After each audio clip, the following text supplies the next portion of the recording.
I'd now like to welcome to the podcast. I've actually been listening to this guy on YouTube for well over 10 years. The great Kevin Castle. Kevin, how you doing today?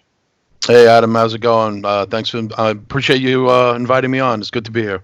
Oh, it's actually kind of surreal to get talking to guys like you. But see, the thing what I like about you, because I've started following you on Twitter, you're not afraid to tell it like it is with these people. Right. And I am nowhere. I'm not even 30% of the wrestling fan I used to be.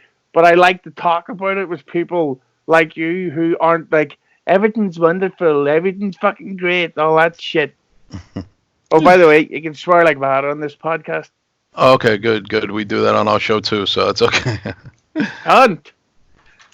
But uh, the main question I've got for you, so just about 20 minutes ago or whatever, the TV ratings come out for the NXT versus the AEW shows. And these dickheads are celebrating it and reporting on it like it's world peace breaking out.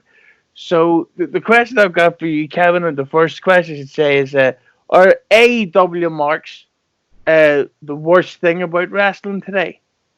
well, I don't even what was the ratings? I didn't. I was actually working my other job. I didn't get a chance to see what were the final ratings this time around for AEW and NXT. Just that NXT was way up, or sorry, AEW was way up, hmm and they're acting like, and the way they're celebrating this, and these fucking geeks are going, "Yay, Cody Rhodes!" I did. I saw most of the show. I thought the show wasn't very good. The AEW show last night. I watched both shows actually. I thought NXT was the better show.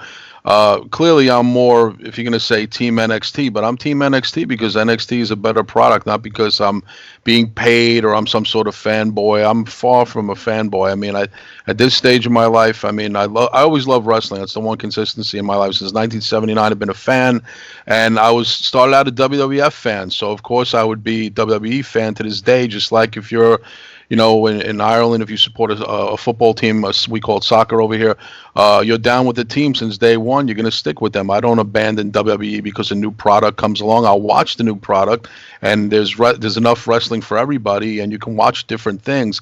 But I'm not going to go piss all over a company that has entertained me since 1979. So that's why I stay strong for WWE. I know WWE has its problems. It sucks many a time, and I call it. And you see me on Twitter, I'll call out WWE just as much as I call out AEW. But AEW has a proving ground. The difference is WWE is old school. They've been around. They proved themselves. They got the base. They got the bucks. They have the legacy. AEW hasn't done shit yet. It's a brand new company. If you want to talk for real, it's a 4-month-old company. I don't care if they did a couple of successful pay-per-views. What does that mean? Anybody can do that.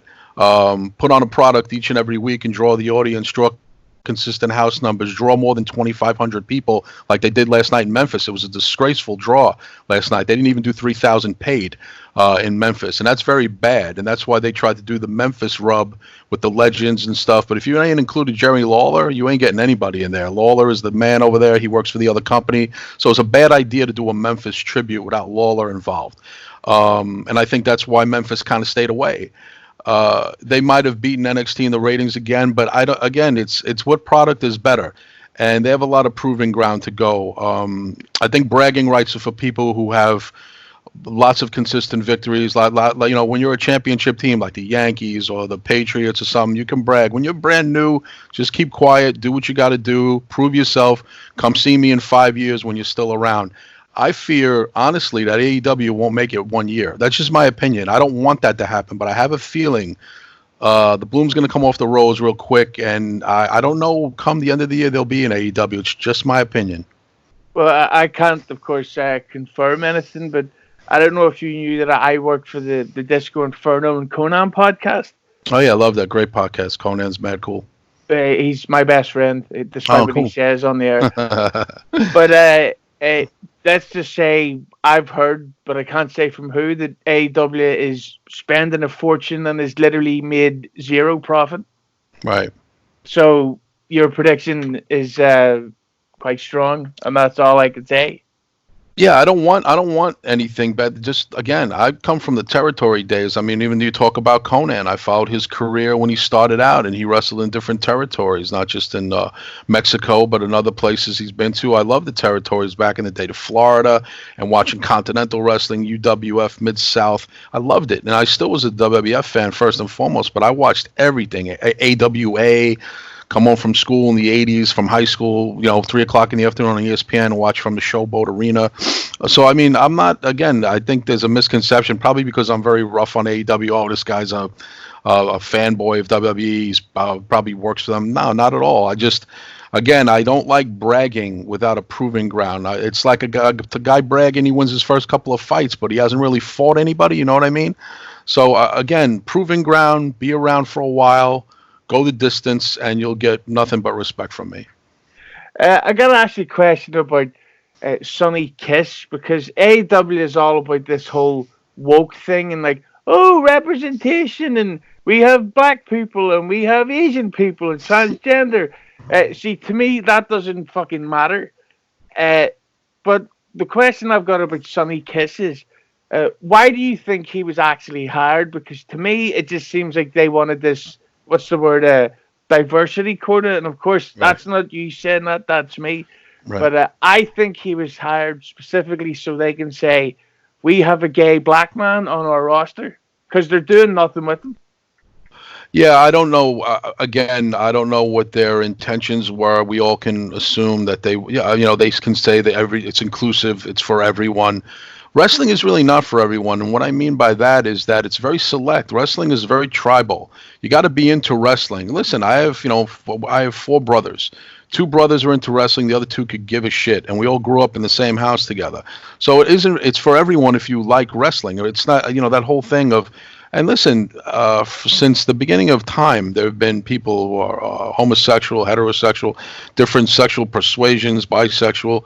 Now it's more open and out there than it used to be, because everyone used to kind of hide in plain sight because they were afraid of the repercussions they would get from the general public, which is fair. I mean, the 70s and 80s were kind of rough on stuff like that. I mean, listen, I'm 51 years old. I've been around. I could tell, like you said, I tell it like it is, so I'll tell it like it is that way. People felt like they couldn't be out and be themselves back in the day, and gay characters were portrayed by straight men. Adorable Adrian Adonis, Adrian Street. They were straight heterosexual men, and they portrayed. And people kind of knew that it was kind of an act, but I don't know if it really would have mattered, because there's been gay wrestlers over the years. Pat Patterson, everybody knows about Pat for many, many years. Again, I'm not sure that, saying, hey, we hired a gay wrestler. There have been gay wrestlers hired before in the past. Remember Darren Young, of course, in the WWE. And before him, well before him, Orlando Jordan was openly homosexual. Again, I just shake my head, and it's about if the guys deserve to be there. It's not about what their sexual persuasion is or their nationality or race. If they can entertain and they can put asses in seats and get people to get up off their hands and get into the show and buy the product, that's what it's about, man. And if you can do that, then you should get a gig. You should never get a gig on anything other than based on talent, and if you could be a star for them, drawing power. Just like in the major leagues, they don't call up guys to fit a racial diversity thing. Like, oh, we don't have enough Italian guys on the roster. I would hope that that's not what goes on. I'm not naive enough to think that it might not. But you got to bring up, just like ball players, when you call up someone from AAA, it's a guy who's ready to go to the big leagues. And I think AEW brought up guys. I don't know if Sonny Kiss is ready or not, but you're right. They're not doing much with him. I've seen him twice since the show has been on the air, and they've both been on Dark, WWE, AEW Dark, I think it's called. Yeah. So yeah, again, people earn their positions by talent, and if they deserve to be there, not by anything other than that, by skills. Yeah, 'cause I interviewed this guy from the UK. You may or may not know him. He's called Kenny McIntosh. He's a promoter. Oh, okay. Yeah, I heard of him. Okay. And he's an openly gay man. And he said that he finds the Sonny Kiss thing actually kind of insulting, because it's like, so because he's gay, he's insanely camp and he fucking does dance routines. Like, gay people Right. don't do that. They're just, they're like, well, I was going to say Freddie Mercury, but he was incredibly gay. Yeah, I mean, again, the whole was it the twerking or whatever. That's not indicative of how people act of any persuasion. It's that's an indicative of an individual, not Mm. representing a whole the whole gay community. That would be unfair. I agree with you. I work in the nightclub business, so I work with a lot of people who are gay, lesbian, bisexual for years and years since 1993. So again, I'm an older man. I've been around. I'm not naive to the world. But again, I think it's what someone's view of what other people need to see. They're projecting onto other people. And again, when you get a job, just like we hire a sound tech in the club, it's someone who's got the skills. It's not, oh, this guy looks good and he's a good-looking guy. Let's hire him. I don't. That doesn't make sense to me because again, that'll falter real quick if you don't have the skill set to be in the majors, so to speak. The AEW is supposed to be the majors, right? So they shouldn't have indie guys who are not ready for prime time. We've talked about this a lot on Don Tony Kevin Castle show of people who are just not ready to be on television, and AEW's got a lot of them.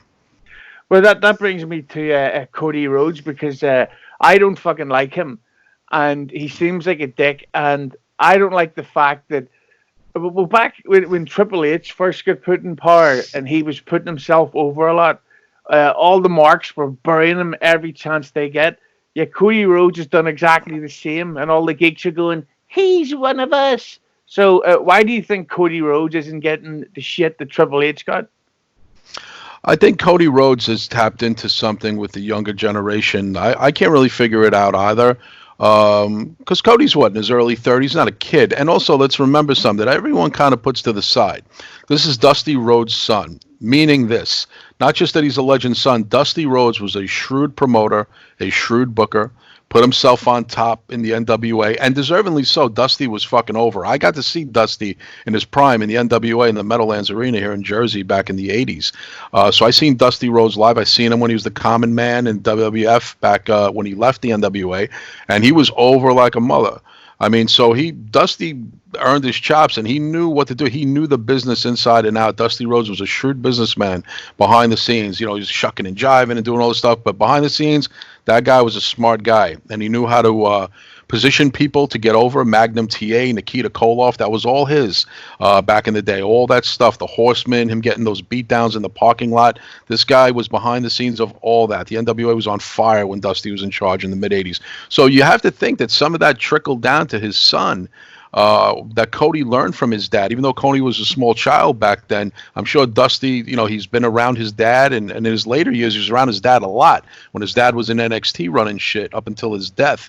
So he learned a lot off his dad, and he learned how to, you know, make himself the star, but a deserving star that's over with the fans. That's not like one of those, like if you, I don't know how old you are, but there was a guy, Eric Watts, Bill Watts, used to push his kid back in the day, and he wasn't, you know, over, and people would be like, oh, give me, you know, this guy doesn't have it. Cody's got something. He's tapped into something with, he's a good, I'm not a big Cody fan either. I give him a hard time all the time. But I give him his props for what he was able to talk Tony Khan into putting millions of dollars into his dream, literally, no pun intended, and his vision.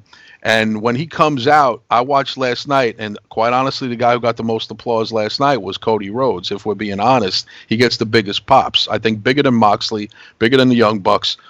From what I've seen, Cody gets the biggest pops when he makes his entrance, and reminds me not of his. He doesn't have the charisma of his dad. His dad was one of a kind.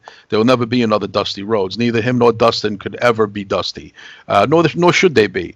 But I think Cody learned a lot of shrewd behind the scenes stuff from his dad, and a lot of people don't really bring that up. I gotta ask you about somebody else who's the son of a famous wrestler, Bray Wyatt. Now, to me, Bray Wyatt is like, do you remember the Resident Evil films? Sure, yeah. And they always had these amazing trailers and great build-up, but then the film itself was a big pile of shit. Yeah, they usually were, but there was a lot of them. They made a lot of those films, though. A lot, but that's the thing to me with Bray Wyatt is he's the unbelievable build-up, and he looks amazing. But to me, he's had maybe one or two good matches, solo matches in his entire career. So, what's your take on Bray Wyatt, and what do you think about me calling him overrated? I like Bray Wyatt. I'm a fan. I don't. To me, my thing with the Fiend is that he's not that over from a live crowd perspective. I mean, the crowd doesn't seem to. Here's the problem. What is he? He's a heel, right? But isn't he supposed to be a gray area heel, kind of like what Steve Austin was before he turned full babyface? He goes after anybody, but he mostly targets babyfaces. But he is a man unto himself, so that means he should be a little bit more. He's an anti-hero, but he should be more over than he is. When the lights go out and that eerie music comes on and that screeching, I'm expecting the crowd to pop a lot bigger, and they're kind of tepid. They're kind of like, oh, okay, here comes the Fiend. It should be one of those things where I think the lights go out in too many arenas at this point, and and when it comes back on, people are not shocked anymore. So that whole lights out thing doesn't really work. It certainly doesn't work at AEW because you've seen what comes out when AEW turns the lights out. And again, the Fiend's a great character, but it's already getting stale in my opinion, and the fucking thing's not even a year old. That's what bothers me about wrestling today is that, Steve Austin, The Rock, back in the day, Undertaker, they could go for years and not get boring, and if they got boring, they changed it up a little bit. Fiend debuted, in July? And we're in January of the following year, and it's already like, I mean, the Daniel Bryan feud is good because those are two guys who could work good together, but Bray, he lost some weight. He looks a little bit better shape. He's still a husky guy, but that's okay. I mean, a lot of wrestlers are built like that. This is wrestling. Not everybody has to be a slim, trim, $175. I mean, Bray looks like a wrestler. His grandfather's Blackjack Mulligan. He's got his grandfather's body type. So again, I think the Fiend character is great, and with Marvel Comics and DC and these anti-heroes, the Joker and all that shit, mad popular today.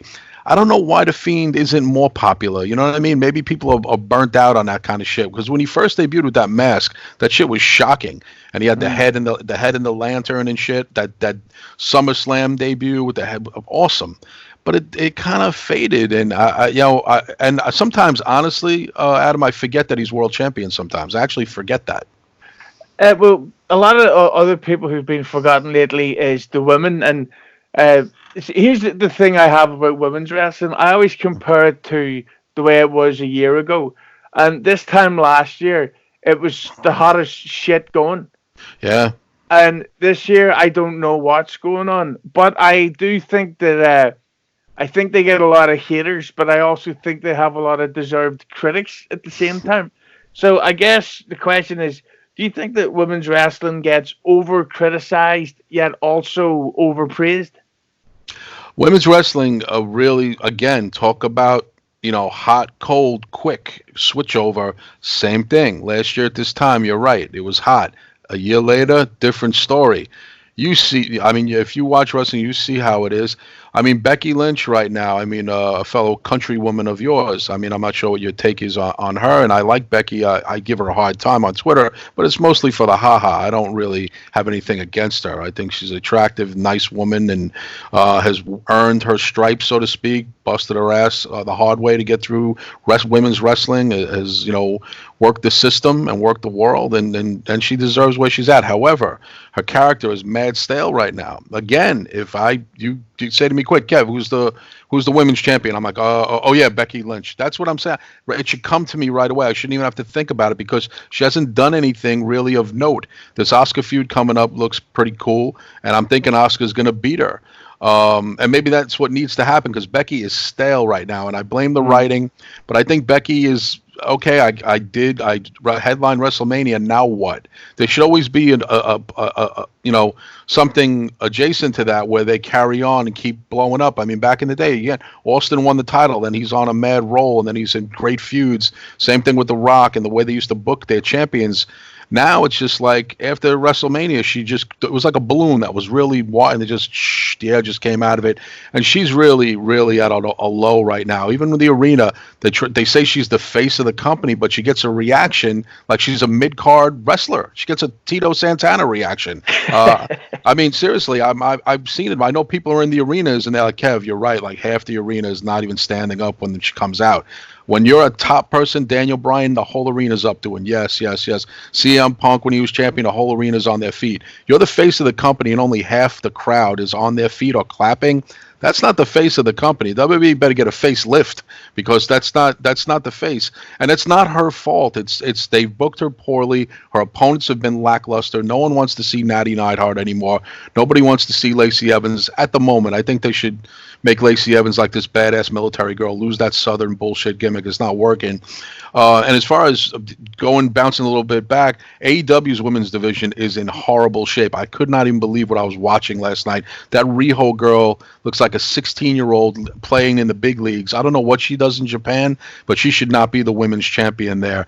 And that Britt Baker, she may be Adam Cole's girlfriend, but she certainly didn't learn how to wrestle from Adam Cole. She ain't ready. She ain't ready for prime time either. She does not deserve to be in the. She may be a great dentist. I'll let her fix my teeth before I'll watch a match with her.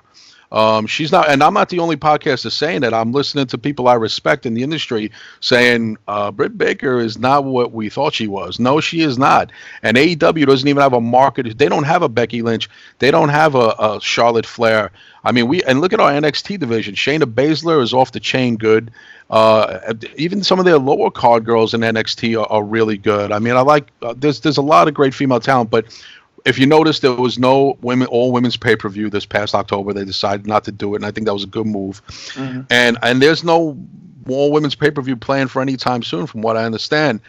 There shouldn't be. They're not. It's not hot right now. Women's wrestling is not hot right now, and it's the way they're being booked by all the wrestling companies, which is not very good. Best women's division I see right now is Impact, but Impact draws like 15 people. So you know what I mean? How are you gonna do something with that? A couple of weeks ago, I interviewed the legendary Psycho Sid, and I almost shit myself because I couldn't believe how fucking massive he was. Mm-hmm. But I've always been a mark for the 90s stuff, and especially for Sid. And going back and watching his stuff as an adult, you realize he was actually pretty good in the ring. So, what do you think of the opinion that's been going around that Sid is actually maybe one of the most underrated ever? I think Sid was good for a big man.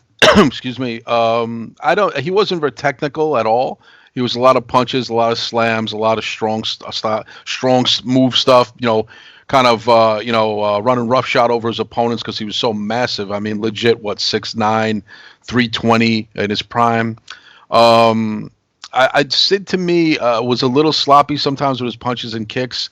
I mean, I remember when he was in the Skyscrapers, but in fairness to him back then, when I first started watching him, even in Continental Wrestling as Lord Humongous, he was new. So I kind of, when he would screw up a move or whatever, whatever, that goes on. But I don't know if Sid ever got his skill set much better when he got pushed as the Millennium Man back in WCW's dying days when he was the champion. Before he broke his femur bone or his leg in that famous thing that happened. He was getting pushed, and he's always been over. I remember even when he did some appearances in ECW in the late 90s, he was over. And when the crowd, you thought ECW would piss all over a guy like that because he didn't have the skill set, technically.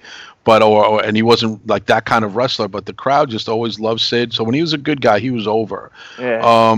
But I think here's the thing, in my opinion, with Sid. I think he maybe the WWE hasn't put him in the Hall of Fame yet, or they haven't duked him. They invite him back for a couple of angles here and there, but nothing. They don't really make a big deal out of it. I think Sid rubbed some people the wrong way back in the day. That's no secret. Some guys behind the scene weren't big fans of his. So it's a popularity contest in wrestling too. That's why when you ask yourself, why is this one in the Hall of Fame? Why is King Kong Bundy and Bam Bam Bigelow and Sid not in the Hall of Fame?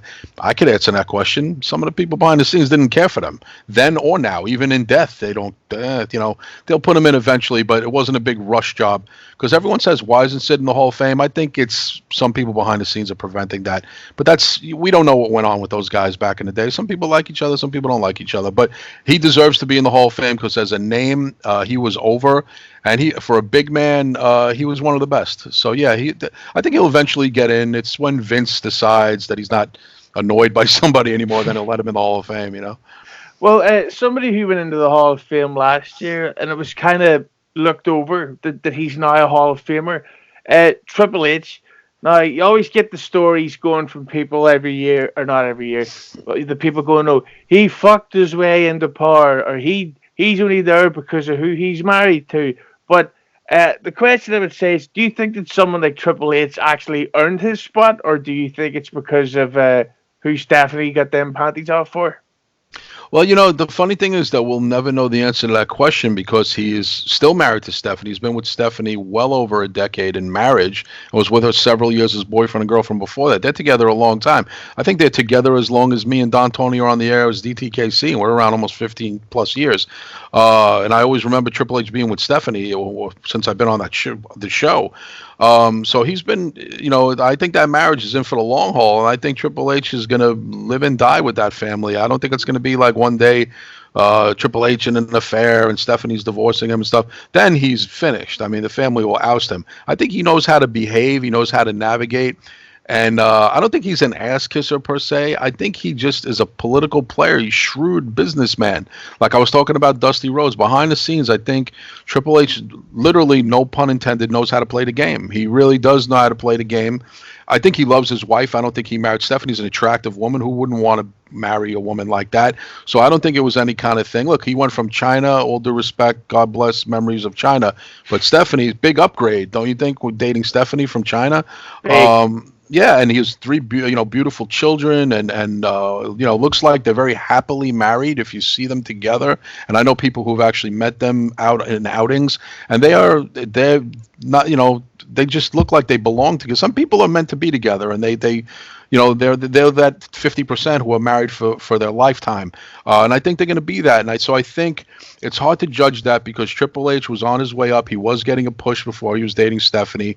I thought he was an intercontinental level, U.S. title level guy back in the mid 90s. I didn't think he was a world title guy, but when I seen him get the world title, and I was at the Garden a few times when he defended the title as champ, it's pretty packed. But then again, wrestling was hot back then, so it's kind of hard to judge. But I would not put him in the Stone Cold, Hogan, Flair, even the Ultimate Warrior in his heyday, Savage in his heyday. I wouldn't put Triple H in that category. I put him in the next tier, like that second tier under those big top guys like Austin and The Rock and Flair and guys like that. Triple H is up there, but he's a little bit under them. I think he thinks he's above them, but he's not. I don't think so. But again, he is where he is, and I think he's the next chairman of the board of the WWE. I don't think Shane's going to get it. God forbid something happens to Vince, but Vince is in his mid 70s. If anything happens to Vince, illness or injury or death or whatever, I think Triple H is going to take that chair. I don't think it's going to be Shane. I think it's going to be Triple H, and then he'll be WWE forever. So but I think he's overrated. I'm going on and on about him here, but he's probably overrated. But he does have his fans. I'll say that much. Well, speaking of fans, Kevin, I want to thank you so much for your time. Sure. I've always wanted to get talking to you. Do you want to throw out some plugs there to these pigs that listen to me? Yeah, well, you can listen to the Don Tony Kevin Castle show each and every Monday. It's been established for years and years. It's a Monday night institution right after Raw at 11 o'clock sharp. It used to be 11:15. Used to give people about 15 minutes to kind of get over what they just saw and then tune into us. But we go on the air like 1 minute after 11 now. So to keep people's interest. And to say a good thing and a bad thing is people say now, oh, we listen to your recap. We don't even watch Raw anymore. I'm like, wow, it's kind of sad. People aren't even watching Raw anymore. I mean, we're glad they listen to us, and we appreciate anybody who gives us a shout or has been with us for years. But people even say they don't even watch Raw anymore. They just listen to the recap shows, and that's not the way it used to be. That's unfortunate for WWE. Well, everybody, I just want to thank Kevin Castle for coming on. And Sure. He and I both have to leave because we've got a three-way with Mandy Rose on the works. So thank you. Oh, there you go. Thank you very much, Adam. I appreciate it, and good luck with everything in the future. And anytime you need me, you know how to get in touch with me on Twitter.